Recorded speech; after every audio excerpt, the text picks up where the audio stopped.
Hello.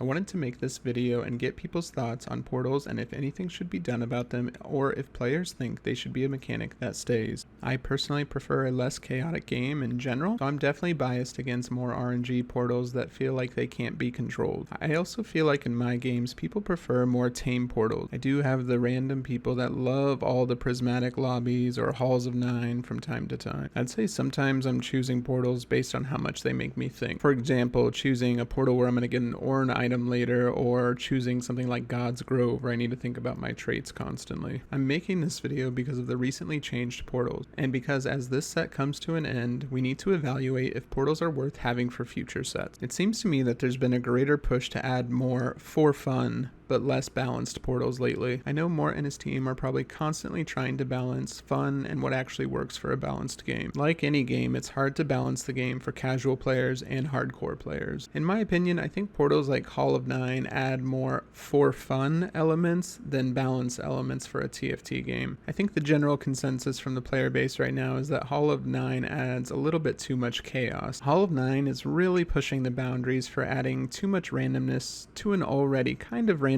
game. I can see where the fun aspects comes from with these types of portals. If you are high rolling, these games can be amazing and really fun and crazy, and you're just having a blast the entire time. But of course, the opposite always happens as well. You could be the other player in the lobby who's just low rolling the entire game and having the worst game of your life. So where's the balance between those two? The variance can be very large on certain portals and make you feel like you have zero control over the game. Other RNG elements in the game, like Thieves' Gloves items or the cost that you get from starter kit, feel better because you are making the choice to gamble on RNG, in my opinion. This is your choice as a player. Now, there's nothing inherently wrong with RNG, since theoretically more skilled players are more capable of either capitalizing on good RNG or mitigating bad RNG. But there is, I believe, a ceiling where too much randomness is just not good for the game. I think we can all get behind that. Again, there's nothing wrong with some RNG, but if there is too much, then you remove the player agency, and that is a bad thing because the game goes from taking skill to just pulling the slot machine and trying to win the lottery. But as an example of RNG that feels bad, Halls of 9 giving everyone a randomized 2-star is too much RNG in my opinion. I think we've all seen somebody get a 2-star 4 cost that fits perfectly into their composition, and we've seen the people that just have to sell the unit because it can't fit into their own composition, and that just feels bad. As of right now, I wish they would just fix it and replace that loot item with something else, because again, it's just really not fun when half the lobby gets some Heimer, Scion, Bel'Dath 2-star, and you have to sell your K'Sante because he doesn't fit into your comp. The thing I always say about these kind of mechanics is not about the RNG itself, but the way that the RNG can take the intrigue out of the game and almost just play itself. Getting dropped a 2-star Zeri at 4-1 when you were set up for Zeri might sound cool and hype, but in reality it's actually just really boring. I remember a Hall of 9 game that I was playing and I had an Urgot 2 and I got another Urgot 2 from the Hall of 9 loot table. I quickly found Urgot 3 and won the game with ease. For that short time frame it was hype and really cool, but when I was reflecting on the game, on what I did well and what I didn't do well, getting that Urgot 3 was not something I went, yep, you did that right, you made the right choices. It was basically like I was just handed the win. It's just like, great, the game just handed me the unit that I wanted and I guess I don't have to do anything else. So even though you're high rolling and winning like crazy, it can still feel kind of boring. Does anyone else feel this way, or maybe it's just me? Honestly, playing Hall of 9 feels more like playing a featured game mode sometimes, like Fortune's Favor. While that can be fun in its own way, I don't think it belongs in competitive ranked TFT. Maybe since we're nearing the end of the set, they are just throwing in a lot more for fun elements to the game. I always like to refer back to Ramkev's post about the nature of high rolling. High rolling should change the way you play. It should force you to react and make very different decisions where if you don't, the high roll actually costs you the game. There are too many scenarios where some of these RNG heavy portals fail this and promote the opposite. A boring game where you never have to make much of a choice and cruise to the top 2. Something I would like to know about portals is that should all comps ideally be equal and playable suitable for each individual portal? Or is it fine that there are many metas for each portal? Let me know what you think about that in the comments. Overall, I understand the dislike for RNG, but I will say TFT is inherently a game based on RNG. Same for other auto chess games like Hearthstone. And that's why we need to ask ourselves this question. Do portals belong in this game as a main mechanic? Or are they just another flavor of the set, and should they go? I mean, let's be honest, sometimes you high roll, sometimes you low roll, and sometimes you just have an average game. I think some of my favorite games is when I thought I was gonna go 8th, but I ended up getting 5th place. Sometimes I get the same high from getting 5th place as I would have if I would have got 1st place. What I believe separates the top players from the bottom players is making the best out of every situation. This might be an unpopular opinion, but let's not forget that we choose these portals at the beginning. So as long as there's not too many RNG heavy portals, people can always avoid the worst RNG ones. And if they get chosen too often, maybe your opinion on it is not what everyone else thinks about portals. I remember at the beginning of the set, when I was climbing the ladder, everyone was going for prismatic portals. And as I mentioned earlier, now I see people choosing the tame portals more often. If everyone has the same opinion, then the high RNG portals simply won't be picked. Problem solved, right? We of course do have trolls that just want to see the world burn and pick the worst portals. I understand. Many people love the chaos of some portals, and I think there should be some portals made for those players. But the question is, how do we find a balance of wanting chaos but having the ability to control or manipulate it? Is that even possible? Maybe this comes off as a video of me complaining about portals. I will say that I do wish for these newer portals that are starting to come out, I hope that they don't continue to get crazier. I actually wouldn't mind more portals that take more thought process, like God's Grove, even though I mentioned earlier how sometimes I don't pick it because it sounds like a lot of work. But I think those types of portals are really cool. What do you think about portals this set? Is it a mechanic that can stay for future sets, or does it need to go? Let me know in the comments. Let me know about that in the comments as well. Thank you so much all for watching and all of your support. Make sure to subscribe for more TFT content. Remember to never pick sump or Stillwater portals, please. Cheers.